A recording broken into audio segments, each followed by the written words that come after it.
शारदीय नवरात्र की हार्दिक शुभकामनाओं के साथ मैं स्मिता श्रीवास्तव आप सभी का बहुत-बहुत स्वागत करती हूँ आज के कार्यक्रम बात मुलाकात में। बात मुलाकात की आज की कड़ी में हम जिनसे बात और मुलाकात करने जा रहे हैं, वो कई मायनों में बहुत ही महत्वपूर्ण है।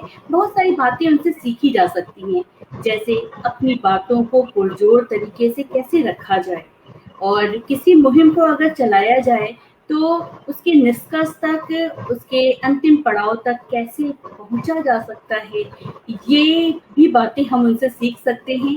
तो चलिए उनसे मिलने से पूर्व मैं उनके विषय में कुछ बातें आप लोगों को अवश्य बताना चाहूंगी कि 16 वर्षों के पत्रकारिता के अनुभव और देश के अग्रणी न्यूज चैनलों पर कार्य कर चुकी, वर्तमान में न्यूज अड्डा इंडिया नामक वेब पोर्टल और यूट्यूब न्यूज चैनल पर सशक्त तरीके से अपनी बात को रखने वाली आदरणीय अनीता चौधरी जी को रक्षा और विदेश मामलों में विशेषज्ञता हासिल है। साथ ही फैशन डिजाइनिंग में भी ब्लेंड ऑफ इंडियन वेस्टर्न यानी फ्यूजन स्टाइलिंग के लिए कई अवार्ड से सम्मानित हैं। शॉर्ट डॉक्यूमेंट्रीज के लिए मधुबाला फिल्म क्रिटिक्स अवार्ड भी मिल चुका है। वर्तमान में आप साड़ी अभियान अर्थात साड़ी को सम्मान दिलाने के मुहिम से जुड़ी और जानी जाती हैं। और ये प्रकरण क्या है, क्या कहानी रही, क्यों रही, और भी बहुत सारी बातों पे हम उनके साथ चर्चा करेंगे, उनसे बातें करेंगे। तो आप लोग भी बस फटाफट से हमसे जुड़ जाइए और इस कार्यक्रम को लाइक कमेंट के साथ अधिक से अधिक शेयर भी करिए कि ये बातें भी लोगों तक पहुंच सकें कि भारत जैसे देश में हम पे कोई आरोप लगाए कि तुम क्या पहनो क्या खाओ, ये ठीक बात नहीं है। तो बहुत सारी और भी बातें हैं। चलिए मैं और समय नहीं लेती हूँ और मैं आज की अतिथि आपको बुलाती हूँ। बहुत बहुत स्वागत है अनीता जी, नमस्कार। चलिए मैं और समय नहीं लेती हूँ और मैं आज की जी अनीता जी, और बताइए आप क्या हाल चाल है। नवरात्र की हार्दिक शुभकामनाएं आपको भी। आपको भी स्मिता जी। नवरात्र तो हमारे लिए शक्ति का प्रतीक है और हमारे लिए स्पेशल होता है, तो आपको भी बहुत बहुत बधाई इस नवरात्र, शारदीय नवरात्र की। और माँ दुर्गा हमेशा हर हर हर हर एरा में, हर युग में वो हमारे अंदर किसी न किसी रूप में वो रहती हैं, गाहे बेगाहे वो निकलती रहती हैं अलग अलग तरीके से। जी हाँ, और आपके ऊपर तो इस समय कुछ ज्यादा ही उनका प्रभाव है, उनका आशीर्वाद है, और इस बारे में भी हम बात करेंगे। लेकिन हम बातों का सिलसिला यहाँ से शुरू करना चाहेंगे अनीता जी कि आपकी शिक्षा दीक्षा कैसी रही, बचपन कैसा रहा, और ये पत्रकारिता के क्षेत्र का चुनाव क्यों और कैसे।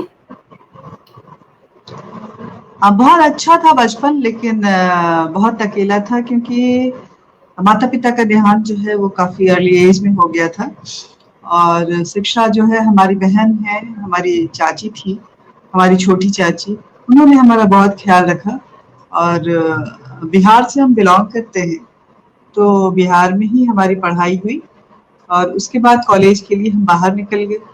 बाहर निकले तो फिर क्योंकि बिहार में आप जानती हैं कि लड़कियों की शादी जो है वो थोड़ा अर्ली एज में कर दी जाती है, तो मैं भी उन्हीं में से एक थी। सेकेंड ईयर में मैं जब पहुंची तो मेरी शादी हो गई थी। उसके बाद फिर बच्चे हो गए, पढ़ते हुए एमए किया, ग्रेजुएशन कंप्लीट किया, फिर मास्टर्स किया। ये सब करते हुए बच्चे भी हो गए, उनको थोड़ा पाला वाला, थोड़े बड़े होने लगे, स्कूल गई मेरी बड़ी बेटी, तो ऐसा थोड़ा खाली खालीपन सा लगने लगा। लेकिन इस बीच में छोटी बेटी भी हो गई थी, तो लोगों की साइकिल जो है वो बहुत अलग तरीके से चलती है। मेरी साइकिल थोड़ी रिवर्स थी। हमने शादी की, पढ़ाई की, बच्चे पैदा किए, उसके बाद फिर थोड़ी पढ़ाई की, मास कॉम किया, और उसके बाद फिर जॉब किया हमने। तो जॉब हमारे लिस्ट में सबसे लेट में आया था। और हम अगर बोले तो 2005-6 से लिखना मैंने शुरू किया था मैगजीन्स के लिए। और तब मैं ऐसे जो ट्रेनी रिपोर्टर्स होते हैं उसके तौर पे मैं ज्वाइन करी थी। और धीरे धीरे करके जो है वो इलेक्ट्रॉनिक मीडिया की तरफ मूव कर गई। सुदर्शन चैनल से हमने अपने करियर की शुरुआत की थी। तब मुझे मात्र 6,000 का जो सैलरी है वो मिलता था, 6,000 की मेरी सैलरी थी। और उसके बाद फिर न्यूज़ 24 गई। न्यूज़ 24 में लॉन्चिंग टीम में थी, जब न्यूज़ 24 आने वाला था तब हमने ज्वाइन किया था, और वहाँ पे करीब 4-5 साल रही। उसके बाद फिर 2012 में हमने न्यूज़ नेशन को ज्वाइन किया। न्यूज़ नेशन में भी हमारा 4 साल का काफ़ी शानदार सफ़र रहा। फिर सहारा जो गई, सहारा में 1.5 साल काम की, तब सहारा की हालत बहुत खराब हो गई थी, सैलरी नहीं आ रही थी, बंद होने के कगार पे सहारा चला गया था। उसके बाद दूरदर्शन में, तभी ये 2014 की बात है, प्रधानमंत्री मोदी मतलब बीजेपी सत्ता में आई। उसके बाद स्वच्छ भारत अभियान का एक जो उनका मुहिम था उन्होंने छेड़ा दूरदर्शन में, उसको लेकर के स्पेशल प्रोग्राम्स बनने शुरू हुए। उस प्रोग्राम के लिए मैं क्रिएटिव डायरेक्टर के तौर पे वहाँ पे एज ए कंसल्टेंट वहाँ ज्वाइन करी। वहाँ भी 1.5 साल 2 साल हमने काम किया, काफी अच्छा। वहाँ पे हर एपिसोड काफी लंबा गया, काफी सक्सेस स्टोरीज हमने की, और पता चला कि शहरों से ज्यादा लोग सजग जो हैं वो गाँवों में है इस स्वच्छता अभियान को लेकर के। और उसके बाद फिर न्यूज वर्ल्ड इंडिया एक चैनल था, वहाँ ज्वाइन किया। वो 2019 में वो चैनल 2020 में हमारा लास्ट था कार्यकाल।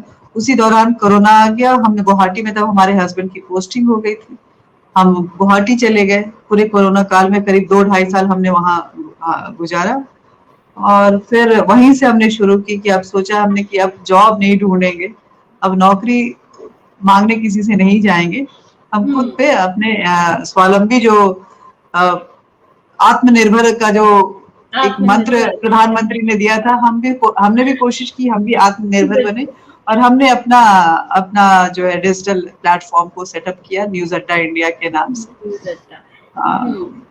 इसके पोर्टल भी है, यूट्यूब चैनल। बस यही कहानी है हमारे सफर की, छोटी सी कहानी। ये छोटी सी कहानी नहीं है, बहुत ही प्रेरक कहानी है। और वाकई अगर जीवन में इंसान चाहे ना तो क्या नहीं कर सकता है, इसकी आप एक सशक्त मिसाल हैं, ये कहा जा सकता है। क्योंकि बचपन जिस तरह से अभावों में, या फिर कह सकते हैं कि स्ट्रगल में बीता, स्ट्रगल कहना ज्यादा अच्छा रहेगा, क्योंकि पता नहीं होता है कि हमें किस दिशा में जाना है, हमारी दिशा और दशा कोई दूसरा ही तय कर रहा होता है, लेकिन डेस्टिनी तो हमें अपने मुकाम पे पहुंचा ही देती है। और जहां भी है आप बहुत अच्छी जगह पे हैं, इस बारे में भी हम बात करेंगे। न्यूज अड्डा इंडिया, ये नाम बहुत अट्रैक्ट करता है, तो ये नाम कैसे मन में विचार में आया, कैसे कि न्यूज अड्डा लगाया जाए? नहीं, हमने शुरू की थी इसको न्यूज अड्डा से। मैं और मेरे एक साथी थे, न्यूज अड्डा, और हमारी कल्पना बड़ी दूर तक थी कि इसको अड्डेबाजी ही करेंगे, इस पे अड्डेबाजी ही करेंगे, चाहे जिन मुद्दे पे हो हम अड्डेबाजी करेंगे। एकदम देसी स्टाइल में हमको लाना है, हमको वो कोट पैंट वाले कल्चर में नहीं जाना है, और लोगों की बातें करनी है।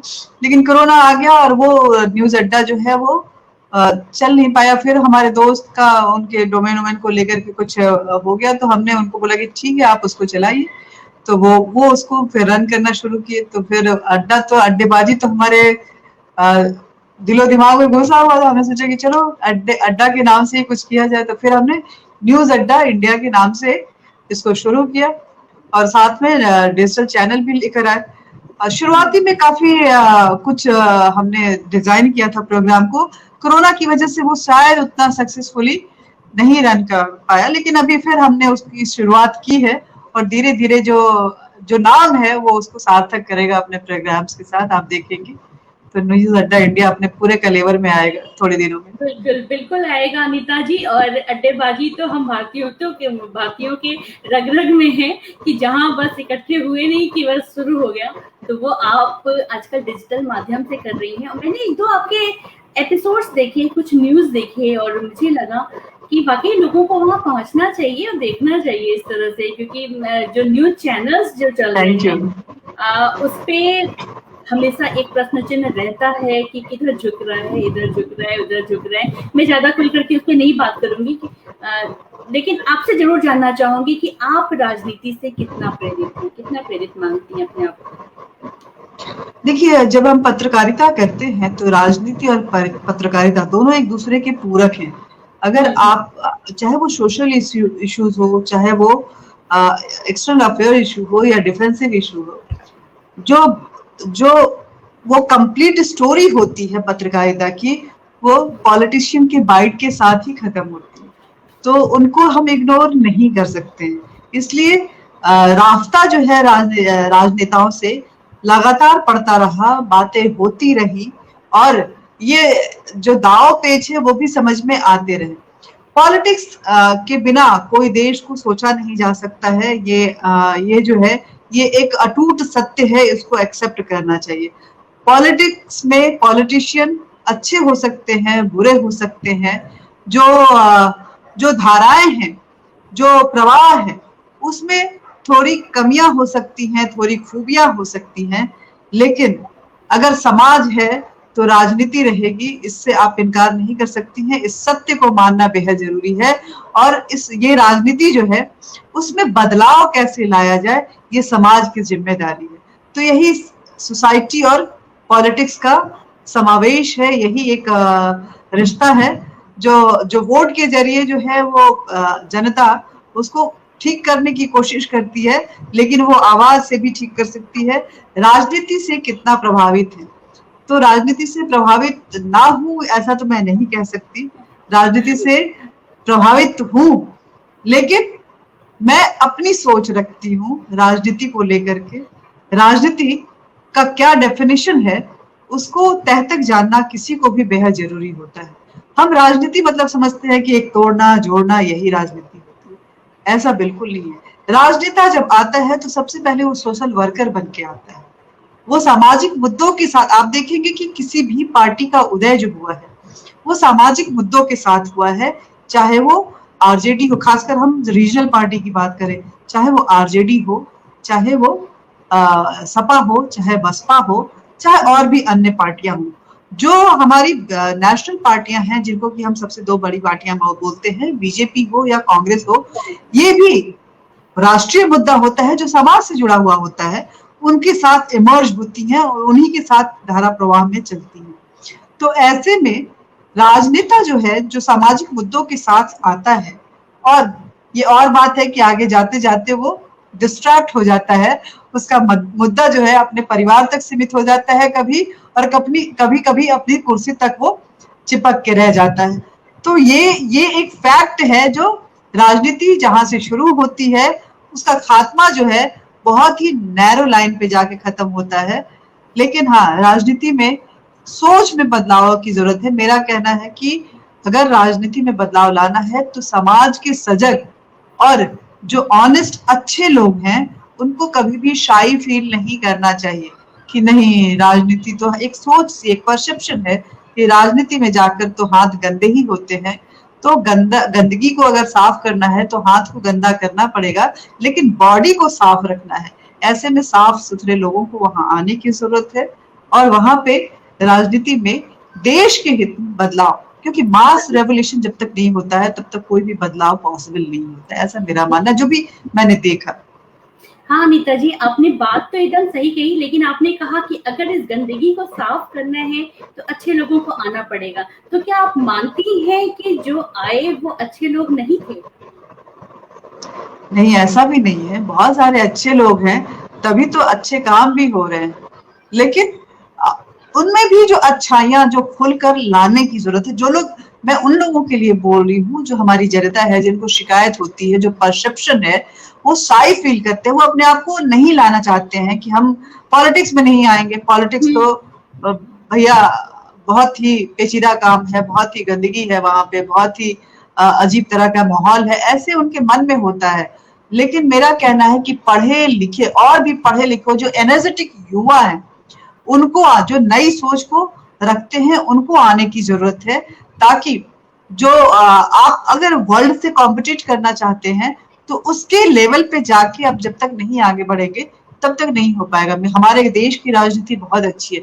फिलहाल की मैं अगर बात करूं, जो मौजूदा सरकार है वो बहुत कुछ अच्छा करने की कोशिश कर रही है और हर तबके पे के लिए वो पॉलिसीज लाने की कोशिश कर रही है।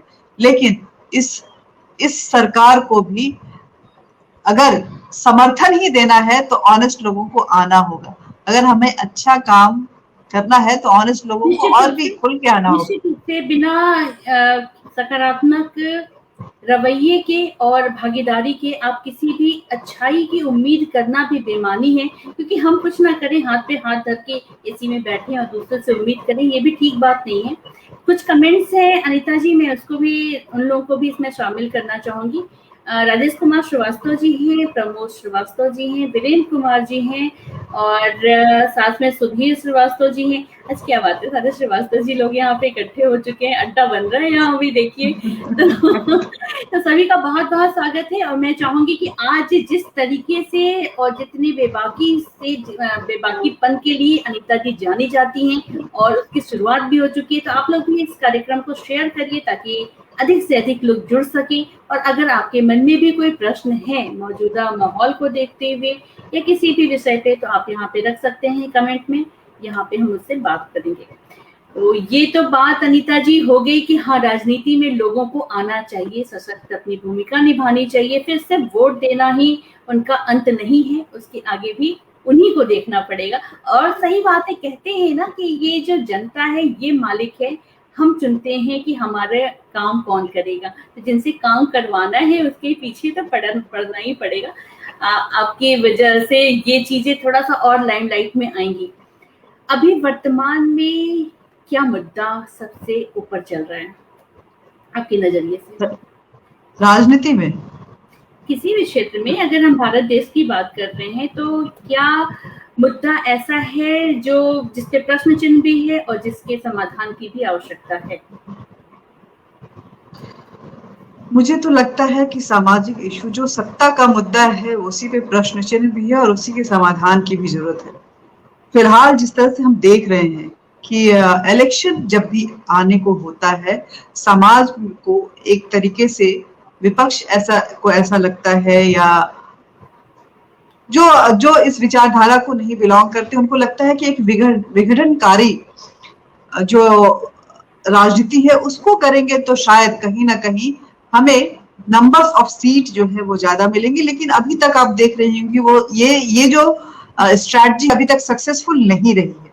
आप चाहे कहीं भी देखें, हम अराजकता फैला के सत्ता तक अभी तक नहीं पहुंचे हैं, तो अराजकता के इस रास्ते से सत्ता तक नहीं जाएंगे। जनता बहुत स्मार्ट हो चुकी है, बहुत काबिल हो चुकी है और वो भले चुप रहती है लेकिन समझती हर चीज है। उसको समाधान चाहिए अपनी समस्याओं का।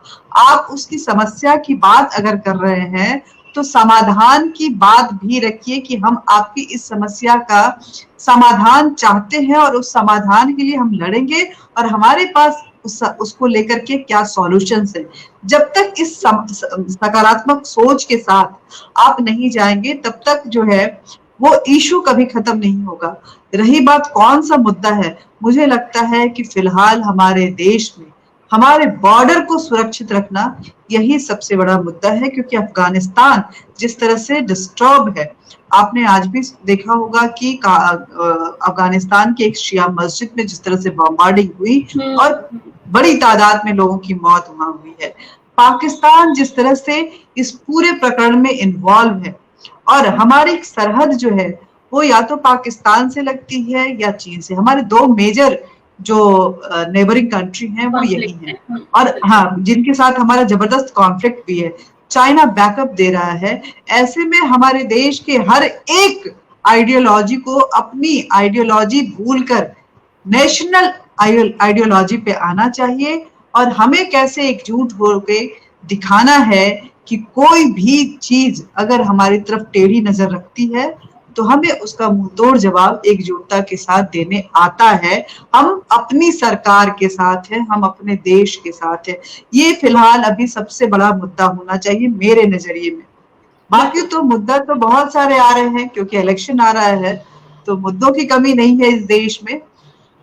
जो बंटवारों की राजनीति होती है उसको थोड़ा सा मिनिमाइज करना चाहिए, मेरा ये कहना है।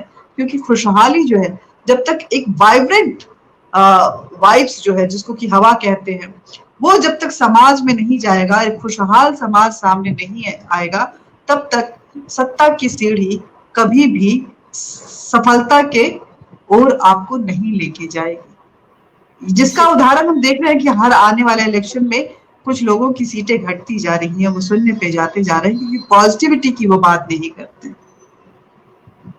जी बिल्कुल बिल्कुल सही बात है। और निश्चित रूप से बात वही की वही है कि सकारात्मक विचारों के साथ ही आगे बढ़ करके किसी सकारात्मक पहलू को और बढ़ाया जा सकता है। और हमारे साथ बहुत सारे लोग और भी जुड़े हुए हैं। अनीता जी, सृजन गोरखपुरी जी हैं, मनोज कुमार झा जी हैं, जय हो बोल रहे हैं। और वीरेंद्र श्रीवास्तव जी कह रहे हैं कि एक मिनट, कि धर्म की राजनीति करके क्या सत्ता के करीब नहीं पहुंचा जा सकता है, कि नहीं पहुंचा जा सकता है कि नहीं, धर्म की राजनीति के विषय में वो जानना चाहते हैं। और वो पेशे से एडवोकेट हैं, मैं आपको बता दूं जी। तो क्या इस बारे में आप बात करना चाहेंगी? धर्म मेरे लिए तो धर्म मेरे लिए, हाँ, इतना लंबा कार्यकाल है आपका भी कि उनके कहने का जो मर्म है वो भी आप अच्छे से समझ पा रही होंगी।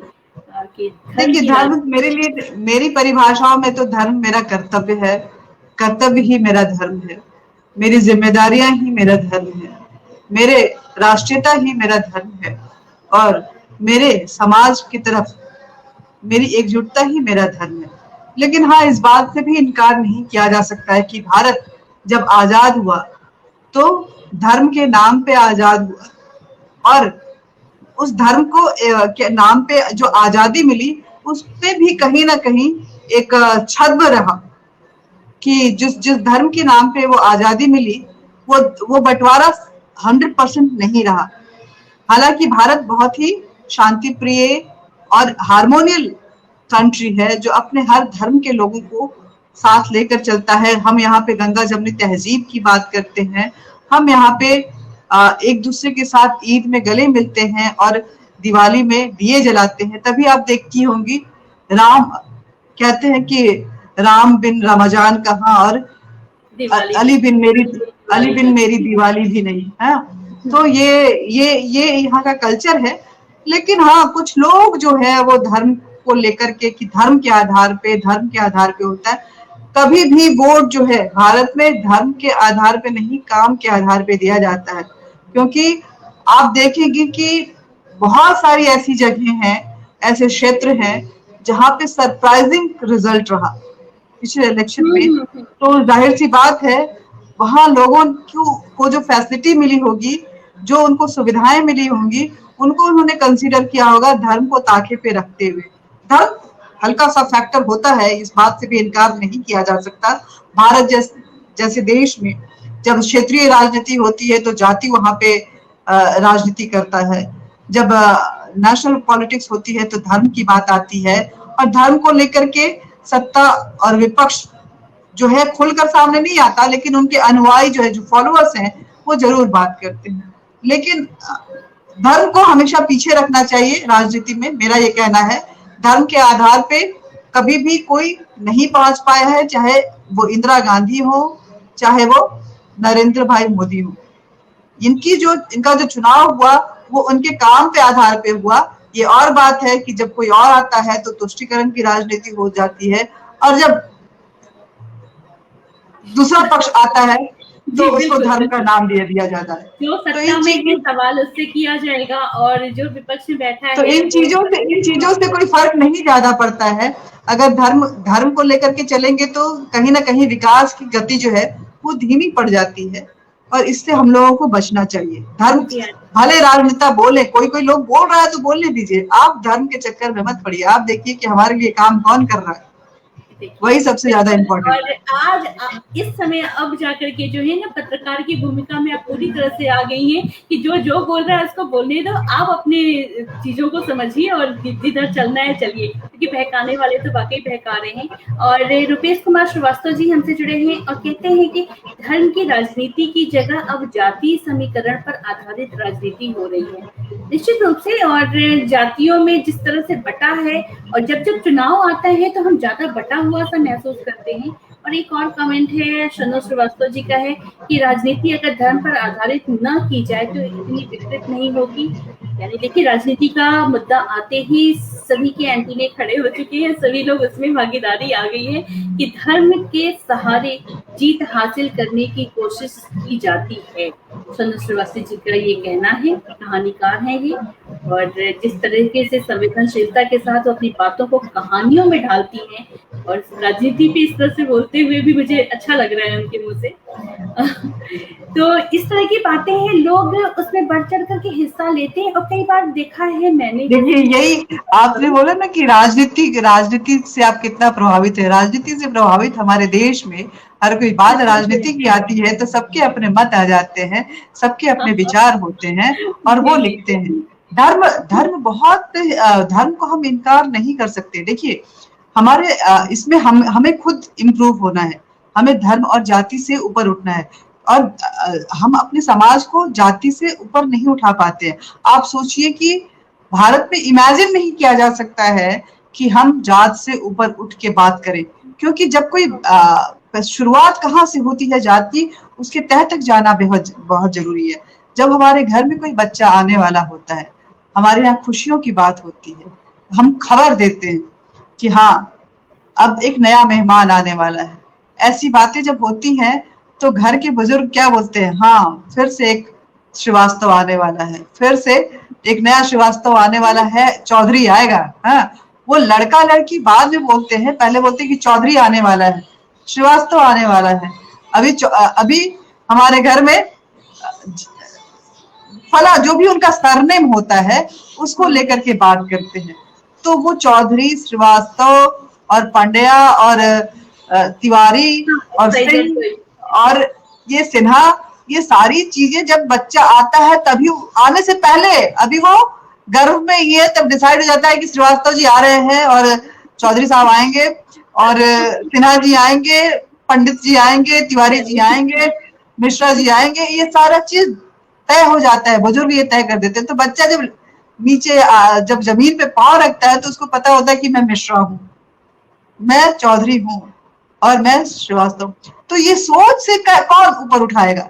समाज को इस जातीय सोच से ऊपर उठाने के लिए हम सबकी जिम्मेदारी है, और हम सबकी जिम्मेदारी तभी ये तय होगी जब हम इस सोच से ऊपर उठकर जाके अपने अपने देश की राजनीति में भी सोचे, अपने परिवार, इवन पारिवारिक बातों में भी इस तरह की चीजों को लाने की कोशिश ना करें कि अरे वो तो ऐसा है, वो फलाना है ना इसीलिए ऐसा है। हम बोल देते हैं, बातों बातों में बोल देते हैं, लेकिन इस जात की राजनीति से तभी हम ऊपर उठ सकते हैं जब हम अपने सोच को परिवर्तन जी हाँ, लाएंगे। बिल्कुल। वहां पे हमारी यहाँ की जो मैकेनिज्म है ना, यहाँ की जो टूल्स है, उसमें उसमें थोड़े चेंजेस की जरूरत है, इस टूल को चेंज करने की जरूरत है। सही बात है, और बहुत सारे कमेंट्स हैं। अब ऐसा ये टॉपिक है कि इस पे फिर बातें होंगी तो होती ही रह जाएंगी। शरणु श्रीवास्तव जी कहते हैं कि जाति आम जनता के दिल दिमाग में नहीं होता, राज्य क्या है, राजनीति उनको दिमाग में भर रहे, राजनीति की उनको दिमाग में भर रहे होते हैं। नहीं शरणु जी, मैं थोड़ा सा यहाँ पे डिफर करूंगी आपके इस बात से, क्योंकि वाकई हर परिवार में भी इस तरह की बातें होती हैं कि हम ये हैं, हम वो हैं। मैडम जी, आपने मेरे सवाल का जवाब नहीं देकर घुमा दिया, और वीरेंद्र प्रणाम।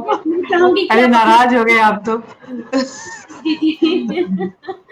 तो परंतु उम्मीदवारों का मंत्री मैंने घुमाया नहीं, मैं तय तक आपको ले गई हूँ। आपको, आप जब तक जड़ तक नहीं जाएंगे तब तक जो है उसको कैसे सींचना है नहीं समझ पाएंगे। जड़ को समझना बेहद जरूरी है। तो जड़ यही है कि हम हो, या चाहे वो अनीता चौधरी हो, चाहे वो स्मिता श्रीवास्तव हो, चाहे मनोज झा हो, या फिर कोई सिंह हो या कोई मिश्रा हो, जब भी हम बात करते हैं तो हम मिश्रा, अपने बच्चों को बताते हैं कि तुम मिश्रा हो, तुम चौधरी हो।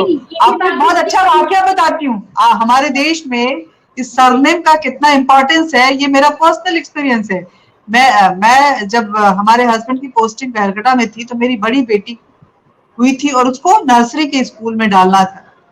तो हमने बोला कि हमारी बेटी का नाम बहुत लंबा है, अतिशयोपमा, तो हम उसके आगे सरनेम नहीं लगाएंगे। और वैसे भी मैं सरनेम नहीं लगाना चाहती थी क्योंकि बड़ा जाति सूचक होता है, तो मुझे अच्छा नहीं लगता था।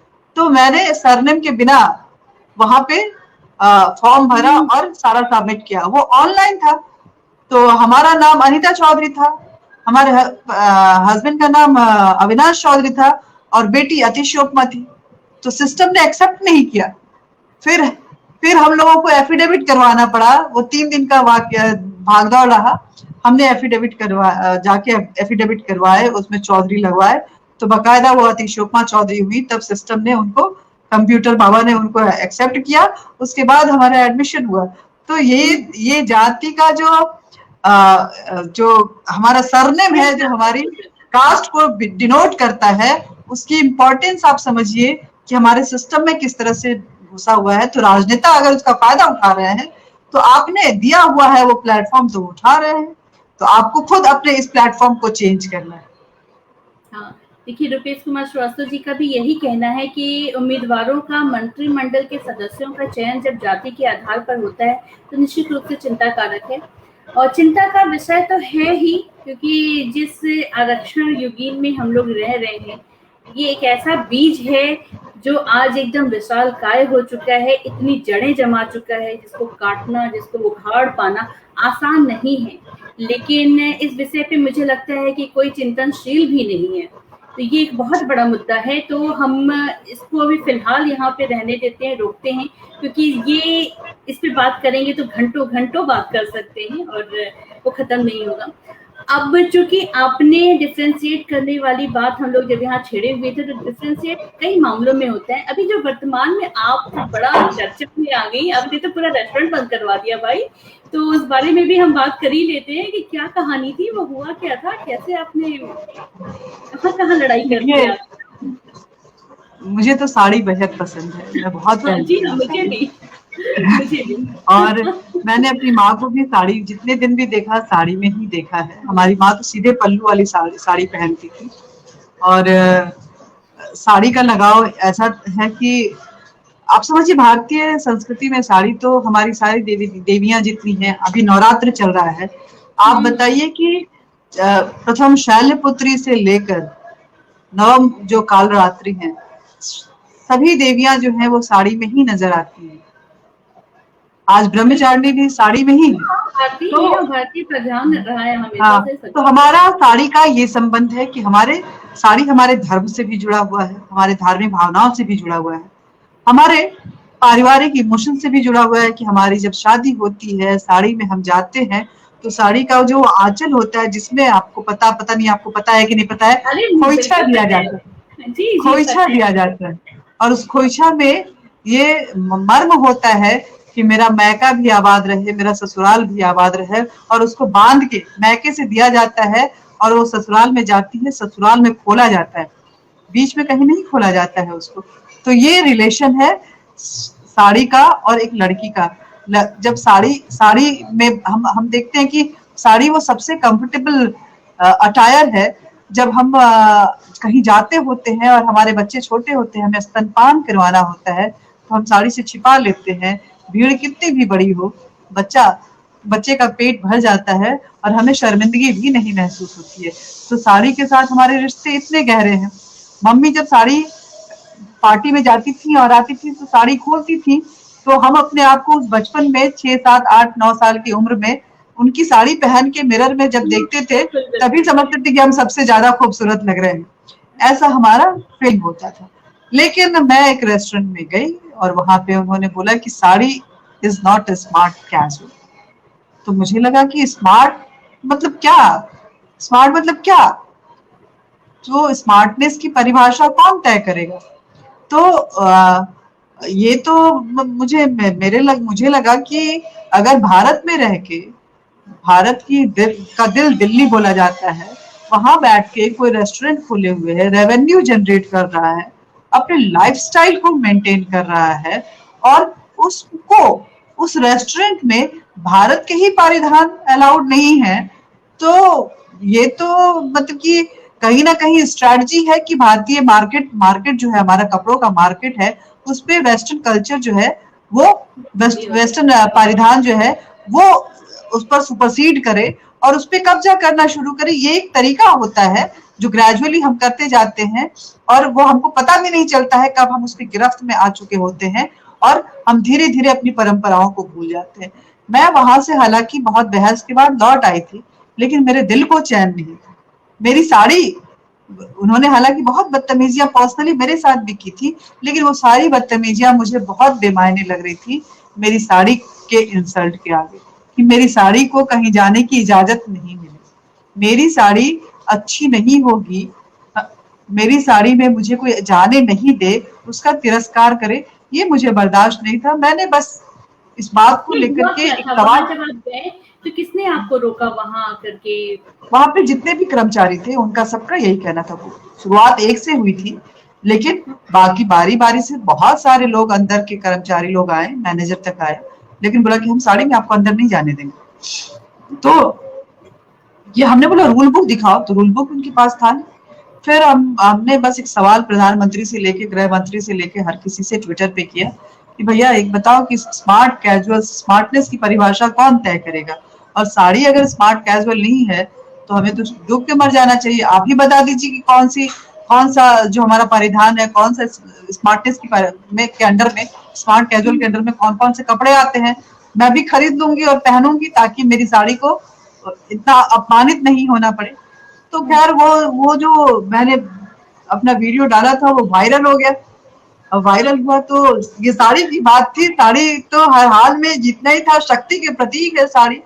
हमारी जितनी भी वीरांगनाएं हैं, चाहे आप देखिए मणिकर्णिका हो, मतलब झांसी की रानी बिल्कुल हो, बिल्कुल। या फिर दुर्गा भाभी हो, जो कि शहीद भगत सिंह को के हर बार किस किस तरह से काम आई, जी उनको जी। हर मुसीबत से निकाला, लेकिन वो साड़ी में ही निकाली। वो तो साड़ी का तो की तो हमारे साथ वो जज्बात हैं कि हमारी वीरांगनाएं भी जब युद्ध क्षेत्र में जाती हैं, तब भी वो साड़ी लेके तलवार चलाती हैं और दुश्मनों का सर्वनाश करती हैं। हमारी देवियां जब युद्ध क्षेत्र में जाती हैं तो साड़ी पहन के असुरों का संहार करती हैं, और बड़ी स्मार्ट दिखती हैं, बड़ी खूबसूरत दिखती हैं, एकदम उत्तेजित दिखती हैं, बहुत ही ग्रेसफुल, गॉर्जियस, अपीलिंग जो कहें, वो सारा जो ब्यूटी को डिफाइन करने के लिए जितने वर्ड्स हैं वो सारे फिट बैठ जाते हैं। तो मुझे लगा कि साड़ी को उसका सम्मान अगर किसी एक व्यक्ति के मन में भी है तो वो नहीं होना चाहिए। नहीं होना साड़ी चाहिए। हमारा सांस्कृतिक परिधान है, हमारी संस्कृति का परिचायक है, बिल्कुल हमारी बिल्कुल। सभ्यता का परिचायक है, हमारे धर्म का परिचायक है, और उसका अपमान किसी भी हाल में नहीं होना चाहिए। बस निश्चित मेरी रूप यही से आवाज अनिता है। जी, और उतनी पुराने एग्जाम्पल्स की भी जरूरत नहीं है। अगर हम अभी वर्तमान में भी देखें या थोड़ा सा और पहले देखें, तो अगर हमारे राजनीति में भी भारत को अगर कोई सशक्त महिला अगर आगे ले जा रही है तो उसका परिधान भी साड़ी चाहे ही वो रहा। इंदिरा गांधी हो, चाहे वो इंदिरा गांधी हो, चाहे चाहे वो इंदिरा नूई सोनिया हो, गांधी हो, चाहे हाँ किसी का भी इंदिरा नाम आप लो। नूई हो, सबने, आप देखिए सुषमा स्वराज साड़ी में कितनी हाँ, साड़ी खूबसूरत पहनती लगती थी, थी। कितना क्योंकि कितना अगर वो राष्ट्रपति हाइट जाती उनका थी कम तो था, भी लेकिन बिल्कुल कितना सलीके से साड़ी पहनती थी, हर जगह साड़ी में ही नजर आती थी। तो बिल्कुल। साड़ी का तो कोई मुकाबला हो ही नहीं सकता है। साड़ी के का कंपेयर का ना किसी से कंपेयर किया जा सकता है,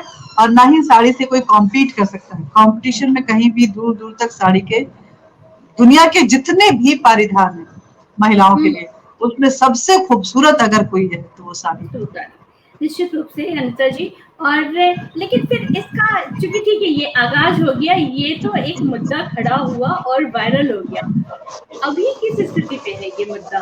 बहुत सारे कमेंट्स हैं, मैं जरूर लेना चाहूंगी, लेकिन इस टॉपिक को हम लोग थोड़ा सा एक दिशा की तरफ ले नहीं, चलते हैं। मुझे तो ये मुद्दा नहीं था, मेरे मुझे तो मैसेज देना था, स्ट्रॉन्ग मैसेज देना था, ये वो अभी मैंने कहाँ दे है? दिया। वही मैं जानना चाहती हूँ कि इस देखिए मैसेज को आप। रेस्टोरेंट बंद हो चुका है, हालांकि उनकी अपनी अनियमितताओं से बंद हुई है, बहुत सारे इरेगुलरिटीज थे उनके अंडर में, तो इसलिए बंद हो चुका है। आज साड़ी में हमने देखा कि ट्विटर पे पूरे एक वीक तक साड़ी जो है वो ट्रेंड करता रहा, हर कोई साड़ी में अपना फोटो डाल रहा है। मैं तो आज भी गुड मॉर्निंग, हर दिन सुबह में गुड मॉर्निंग जो पहले बिना किसी फोटो के किया करती थी, मैं अपनी एक साड़ी में करती हूँ, और मैंने अपने आप को 100 साड़ी चैलेंज भी दिया हुआ है कि मैं 100 साड़ियों के साथ, जो भारतीय साड़ी, भारत के हैंडलूम की बनी हुई साड़ियां हैं, उनके साथ मैं हर दिन एक फोटो डालूंगी। तो अरे वाह, अभी भी चल रहे हैं मैं क्योंकि हमें ट्विटर पे पता ही मैं, नहीं। मैं ट्विटर पे रोज डालती हूँ। और अच्छा। आज साड़ी को जब भी बात आती है तो साड़ी को लेकर के हर कोई कोशिश यही कर रहा है कि मैं साड़ी, बड़े बड़े लोग गए अकीला के सामने और साड़ी में उन्होंने फोटो खिंचवाया और अकीला में जाके बैठे वो, तो साड़ी को हमने अपने स्ट्रेंथ को बता दिया है। साड़ी मुद्दा नहीं है, साड़ी हमारा हाँ, हमारा शरीर है, हमारी आत्मा है, हमारे शरीर की आत्मा है, तो उस आत्मा को कभी मुद्दा बिल्कुल नहीं सही बनाया जा सकता। सही बात है अनिता जी। कल को कोई ये कहे कि चावल दाल खाना ठीक नहीं है और ये भोजन सही नहीं है, तो क्या हम अपने भोजन में से चावल दाल हटा देंगे? तो ये आप तो हमारी रेस्टोरेंट के जरिए ही देखिए, हमारी रेस्टोरेंट के मर्जी जरिए है। ही देखिए, रेस्टोरेंट के जरिए मोमोज मोमोज और चाइनीज फूड जो है कितना भी वो आप मोमोज खाएं या दबदबा चाइनीज फूड बढ़ाता जा खाएं, रहा है। हमारी मर्जी। यहाँ पे हमें अपने खान पान से लेकर अपनी परंपराओं को सहेजने की जरूरत है। जी हाँ। वेस्टर्नाइज होना देखिए, इज गुड, मॉडर्न होना बहुत अच्छी बात है, लेकिन वेस्टर्नाइज होके उसी में रम जाना और अपनी आइडेंटिटी को खो देना, ये कहीं ना कहीं हमारे लिए घातक हो सकता है, हमारे आने वाली जनरेशन के लिए भी घातक हो सकता है, ऐसा मुझे लगता है। हो सकता है बिल्कुल। ज्यादा सोचती हूँ। नहीं, नहीं, नहीं, आप बिल्कुल नहीं ज़्यादा सोचती हैं, आप सही सोचती हैं और इस सोच को बरकरार रखना और लोगों तक इसको फैलाना और लोग भी ऐसा सोचें, और मुझे लगता है कि मैक्सिमम लोग ऐसा ही सोचते हैं। कुछ लोग किसी बंधन में आकर के या किसी मानसिकता में, किसी दबाव में आकर के ऐसा कदम उठा रहे हैं, तो उन्हें भी अपने आप से भी सवाल करना चाहिए। बहुत सारी और भी दूसरी भी वजहें होती हैं, तो उन वजहों को भी दरकिरार करने की एक कोशिश करनी चाहिए। अ, देखिए, एक कमेंट है कि अंधानुकरण सदैव घातक होता है, निश्चित रूप से रुपेश कुमार श्रीवास्तव जी कह रहे हैं। और भानु प्रकाश श्रीवास्तव जी हमसे जुड़े हुए कहते हैं कि भारतीय संस्कृति बेहतरीन संस्कृति है, निश्चित रूप से। और भी बहुत सारे कमेंट्स हैं। आरडीएन श्रीवास्तव जी जुड़े हुए हैं, वो कहते हैं कि जाति सनातन धर्म की आवश्यक सच्चाई है, इसे नकारा नहीं जा सकता है, बुराई जातिवाद है। निश्चित रूप से मैं भी उनकी बात से सहमत हूँ, लेकिन अभी भी अपने आप से भी प्रश्न करने की भी बहुत ज़्यादा आवश्यकता होती है कि हम दूसरों से ज़्यादा अपने आप से पहले पूछें कि हम किस मानसिकता के हैं। साड़ी हमारे भारत की संपन्नता को भी दर्शाता है। विश्व के अन्य देश की महिलाएं जितने कपड़े में नजर आती हैं, उतना तो साड़ी का पल्लू लटकता हुआ छोड़ देती है भारतीय महिलाएं, कीर्तन त्रिपाठी जी कह रहे हैं। और एक और है कि साड़ी सुंदर परिधान, काश वक्ता है संचालक वैद्या भी इस वक्त साड़ी में रहती। मैं आपको बता दूं भानु प्रकाश श्रीवास्तव जी, देखिए, साड़ी पहनना ना पहनना ये हमारी मर्जी हो सकती है, हमारी अपनी स्वेच्छा हो सकती है। हम आज साड़ी के विषय पे बात इसलिए भी कर रहे हैं कि कोई क्यों हमें बताएगा कि हमें क्या पहनना है, हम कौन सा अपने दायरों का उल्लंघन कर रहे हैं। हम एक ऐसे परिधान में जिसमें किसी को आपत्ति नहीं होनी चाहिए, उसपे भी जब कोई आपत्ति रखता है, तो मेरा प्रश्न, हम सभी का प्रश्न उससे खड़ा होता है, खड़ा होना भी चाहिए।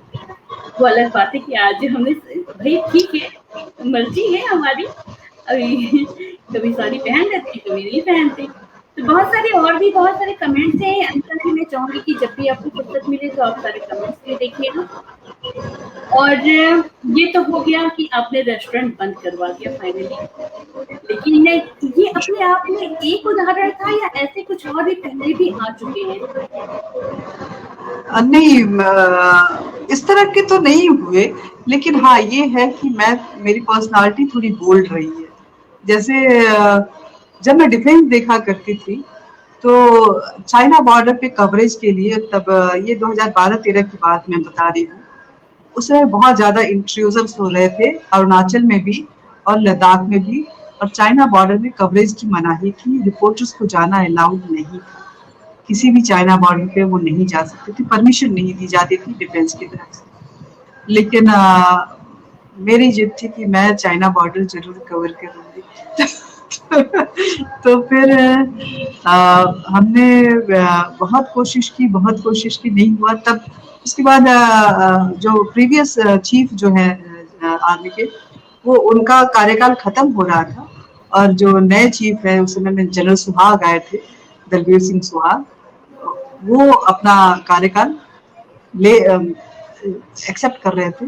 तो एक रिचुअल्स होता था कि रिपोर्टर्स के साथ वो मिलते थे, ऑफलाइन ऑफ रिकॉर्ड मीटिंग होती थी, जिसमें कोई कैजुअल बातें होती थी। तो मैं भी खड़ी थी, बात थी, क्योंकि डिफेंस में इक्का दुक्का महिलाएं जो है वो रिपोर्टिंग करती हैं, तो मैं भी उन्हीं इक्का दुक्का में थी। तो उन्होंने बोला कि आप बताइए, आप बहुत चुप हैं। लोग पूछ रहे थे कि आप डॉग के साथ कैसे खेलते हैं, आप अपना बॉडी ऐसे फिट क्यों रखते हैं, सारे रिपोर्ट इस तरह की बातें कर रहे थे, कैसे बात करनी थी। तो आप क्यों, हमने कि सर मैं तो कुछ मांगूंगी अगर आपसे कुछ मांगना, अब आगे अगर बात करूंगी तो बोले क्या मांगना चाहती हो? तो फिर हमने बोला कि मुझे तो चाइना बॉर्डर का, मैं कोई अपने देश के बॉर्डर पे सरहद पे जा रही हूँ और कोई भी कवरेज जो है अपने देश के खिलाफ तो नहीं ही करूंगी, इस बात के लिए आपको निश्चिंतता होनी चाहिए। लेकिन हाँ, मैं चाहती हूँ कि मैं जाऊं और देखूं, और सच्चाई भी जो है वो आना चाहिए।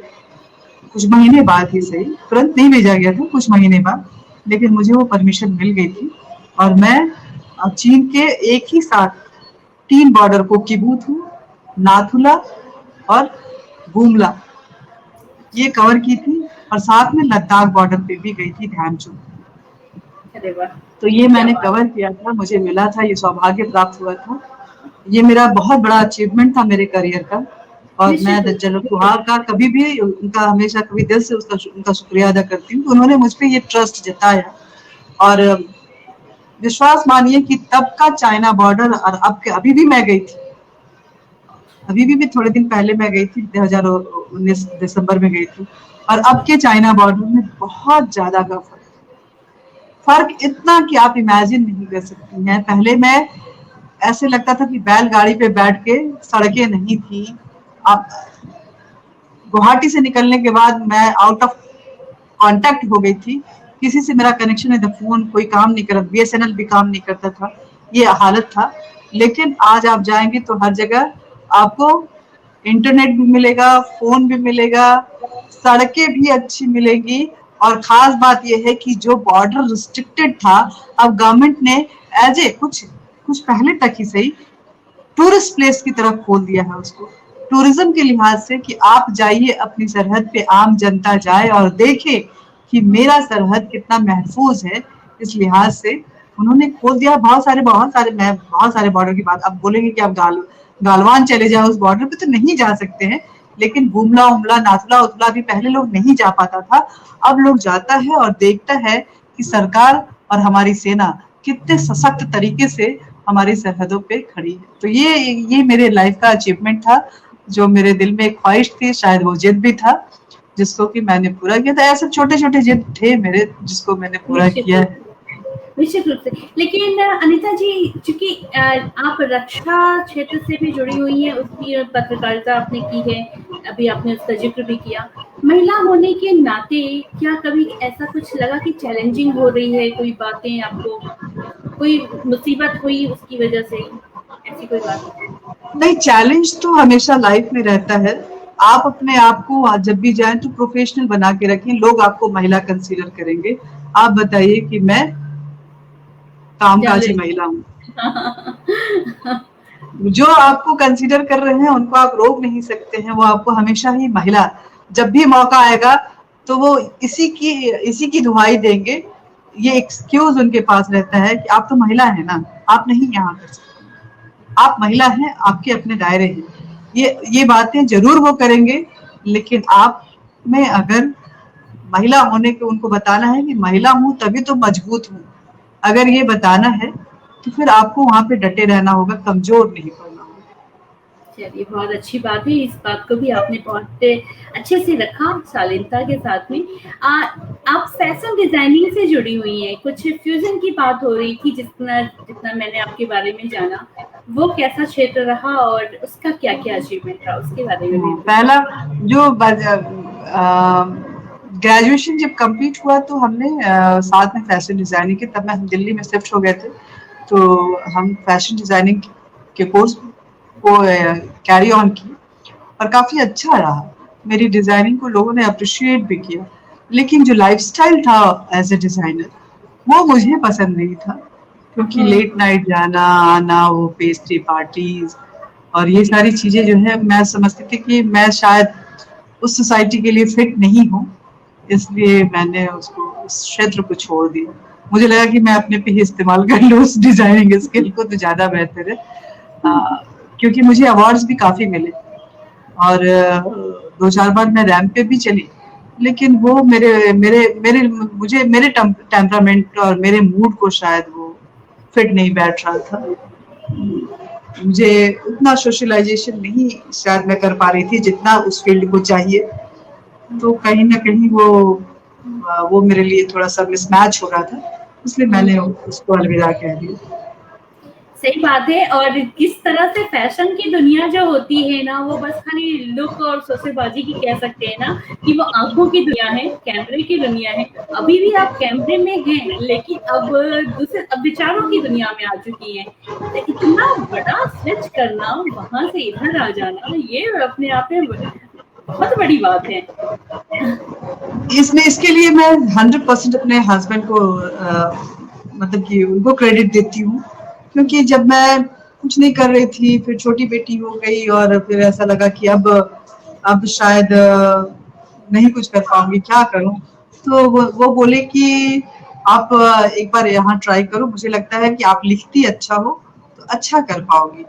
तो उन्होंने मुझे याद है कि तब उनका एक जो हम लेते हैं ना जीवन बीमा से और लाइफ, उससे उनका एक जो स्कीम था वो मैच्योर हुआ था, और वो मैच्योर करके उससे करीब 1.5 लाख रुपए आए थे। तो उस 1.5 लाख से उन्होंने मेरी एडमिशन करवाई थी और मुझे पढ़ाया था, मेरे मास कॉम करवाया था। और फिर मेरे मेरे जॉब जब तक मैं इंटर्न थी, वो मेरे सारे चीजों को वो वहन कर रहे थे। जब मैं ट्रेनिंग हुई और मुझे थोड़े पैसे आने लगे, तो फिर मुझे लगा कि कम से कम आने जाने का खर्चा तो अब मैं अपना उठा ही सकती हूँ। तो इस तरह से मैंने, लेकिन ये 100% क्रेडिट अविनाश को जाता है, उन्होंने बहुत समर्थन दिया। हाँ, इनफैक्ट जब मैं जॉब में भी जाती थी तो बहुत ही ऑड टाइमिंग होता था, बहुत ही भाग दौड़ होता था, मेरा कुछ अलग हटके करने का होता था कि मुझे ऐसे ठुक ठुक वाला हेल्थ बीट और उस पे जाके पीछे से छोटे छोटे स्टोरीज नहीं करने हैं, क्योंकि लोग यही समझते हैं कि एक लड़की आई है तो इनको बहुत चैलेंजिंग बीट है डिफेंस और एक्सटर्नल अफेयर, वहां पे आप देखेंगे कि ज्यादातर लड़के ही होते हैं, लड़कियां। लेकिन मैंने रिक्वेस्ट करके अपने जो हमारे प्रीवियस बॉस थे उसको बोला था कि मुझे यही करना है, ये बीट मुझे बहुत पसंद है, मुझे ये करना है। उन्होंने मुझ पर ट्रस्ट शो किया, उन्होंने इस बीट को मुझे दिया और मैं करी।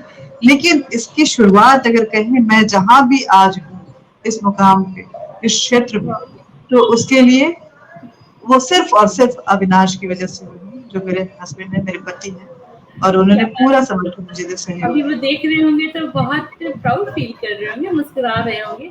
और हमारे साथ यहाँ पे श्याम मिलन जी हैं, जय हो बोल रहे हैं, और विजय श्रीवास्तव जी कहते हैं कि वास्तव में आप महान पत्रकार हैं, प्रणाम कह रहे हैं आपको। और ये बहुत बड़ी बात है, अगर कोई व्यक्ति आपके विषय में ऐसी बात रखते हैं, तो बाकी मैं इस फीलिंग को समझ पा रही हूँ कि ये बहुत बड़ी बात है। तो आपके सारे कमेंट्स अवश्य देखिएगा, पढ़िएगा। अगर दर्शकों से मैं कहना चाहूंगी कि अगर कोई प्रश्न है, कोई मन में जिज्ञासा है, तो आप यहाँ पे रख सकते हैं, क्योंकि बहुत सारी बातें ऐसी भी होती हैं जिसपे बात करना आवश्यक होता है, लेकिन पता नहीं क्यों हम नहीं करते हैं, आगे बढ़ करके नहीं करते हैं। कविता जी, इतना लंबा सा कार्यकाल रहा है और इतने मतलब वैरायटी ऑफ रहा है आपके पास में कि हर एक क्षेत्र में आपने कार्य किया। तो कोई ऐसी बात याद आ रही है जो मतलब आजीवन आप कभी भूल ना सकें, कोई ऐसी संस्मरण? एक तो आपने चाइना बॉर्डर का जिक्र कर ही दिया कि वो आपके लिए बहुत बड़ा अचीवमेंट था। अब मैं आपके सवाल को सुन नहीं पाई, एक बार फिर से बोलूं। जीवन के कार्य क्षेत्र से जुड़े हुए कोई संस्मरण की बात कर रही थी कि कोई ऐसी बातें जो हमेशा आजीवन ना भूलने वाला पल कोई हो। बहुत बहुत सारी है, लेकिन एक चीज जो है, ये रक्षा क्षेत्र के कवरेज के दौरान ही मैं बता रही हूँ कि आईएनएस विक्रमादित्य, जो हमारा नेवल शिपयार्ड है, वो रूस से भारत आने वाला था। रूस में उसका नाम एडमिरल गाशकोव था, और वो उसकी कमिश्निंग होने वाली थी। बहुत कम पत्रकार जो हैं इस कवरेज पे गए थे, क्योंकि बहुत नॉर्थ पोल में बिल्कुल जाना था। आर्कैंगल्स रूस में एक जगह है, वहां पे इसकी कमिश्निंग होनी थी, और काफी ठंडा था, स्नोफॉल बहुत ज्यादा था, माइनस में टेम्परेचर था। और मेरे लिए मौका था कि मैंने अपने ऑफिस में बोला, उन्होंने परमिशन दे दी और मैं उसके कवरेज पे गई। तो मुद्दा ये नहीं था कि कवरेज इतना खूबसूरत तो था ही, हमारा जो वारशिप है वो आ रहा था, भारत को सौंपा जा रहा था, लेकिन रूस की जमीन पे कमिश्निंग का वो जो आलम था, जब अभी भी मेरे रोंगटे खड़े हो रहे हैं कि जब एडमिरल गॉर्शकोव, जब उसमें रशियन फ्लैग जो है वो हॉस्टेड था, अब वो कमीशन हो रहा था, हम लोग सब खड़े थे, रूस का जो है नेशनल एंथम वो गाया गया, और उसके बाद धीरे गाते हुए उसके झंडे को धीरे धीरे नीचे किया गया, और उसके बाद हमारे तिरंगे को उसी जमीन पे, उस वारशिप पे लहराया गया, और कमीशनिंग के साथ आईएनएस विक्रमादित्य नाम जो है उसका पट जो है वो खोला गया। लेकिन जब वो तिरंगा लहरा रहा था, अचानक से स्नोफॉल शुरू हुआ, और ऐसा लग रहा था कि ऊपर से फूल की वर्षा हो रही है, फूल बरसाए जा रहे हैं, सफेद फूल जो है वो पूरी चारों तरफ बिक चुका था, हमारा तिरंगा लहरा रहा था, मौसम बिल्कुल जो है वो ऐसे, जैसे आप समझ सकती हैं कि आसमान किस तरह का होगा जब स्नोफॉल हो रहे होंगे, और दूर दूर तक बस समंदर ही था, और इस तरफ अगर जमीन थी तो वो रशियन जमीन थी, वो हमारा हमारा लैंड नहीं था।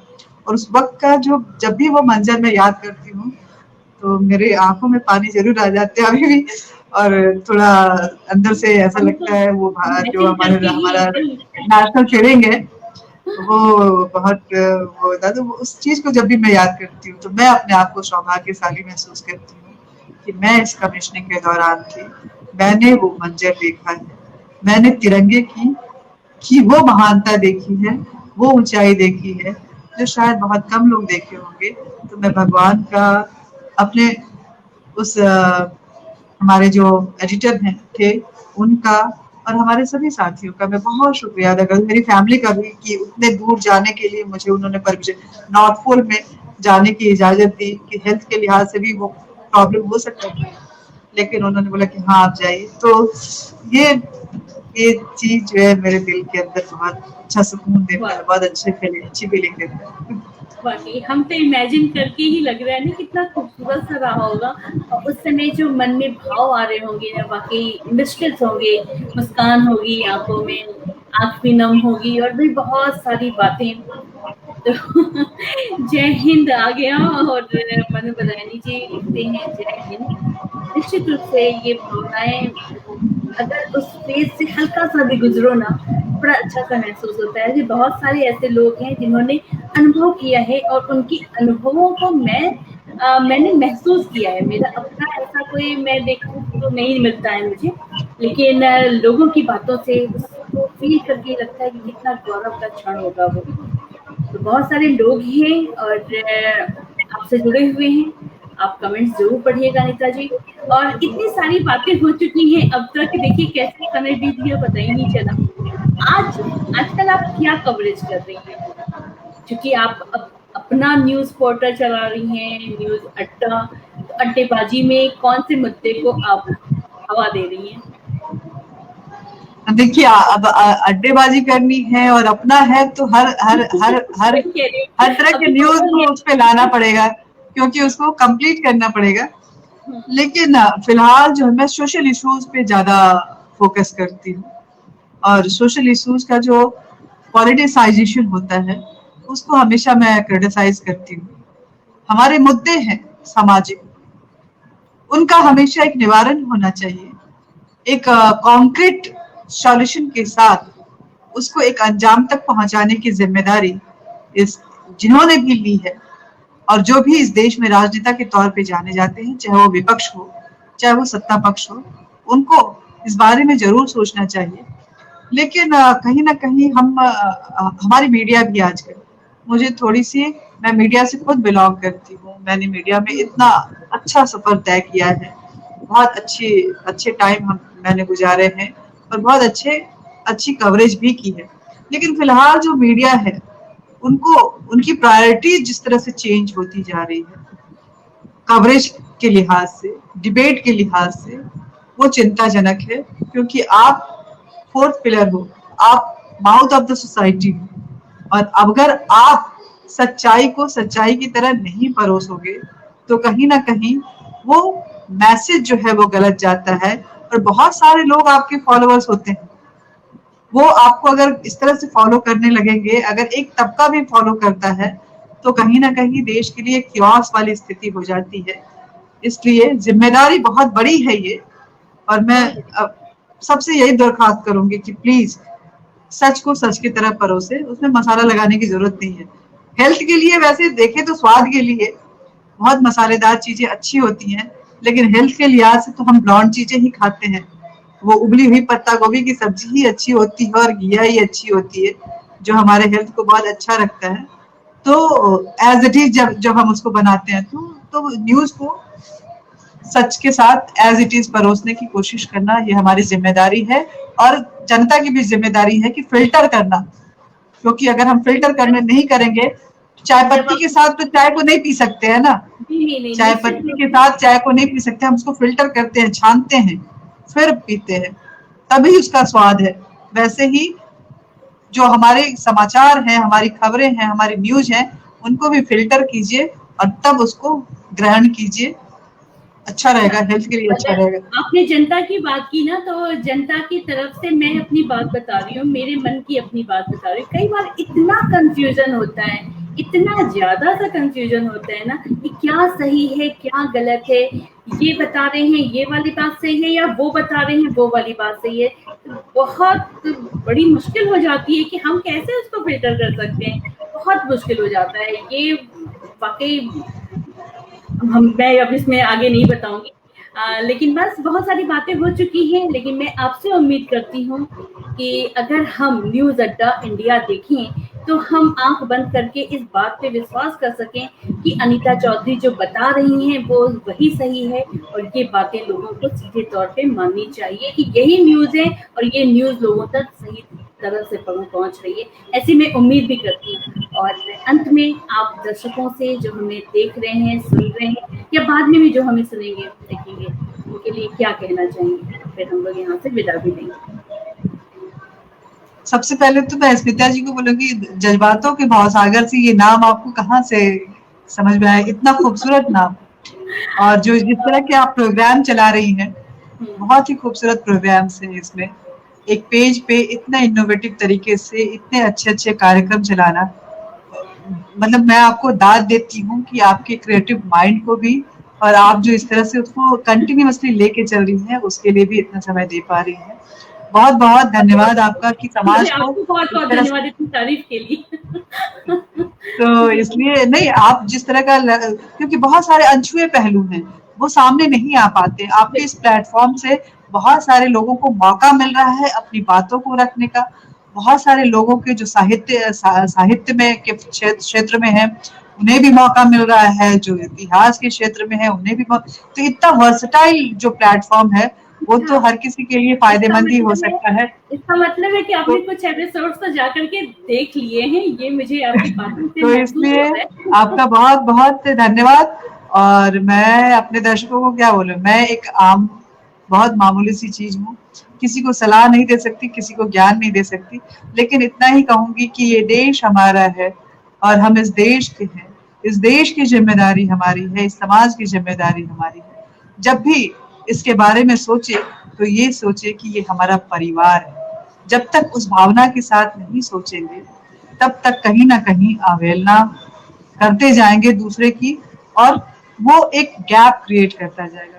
पहली बात। दूसरी बात, महिला या पुरुष जो भी है, दो व्यक्तित्व है, पैरेलल लाइन है इस सोसाइटी का, वो साथ साथ चले तभी अच्छा है।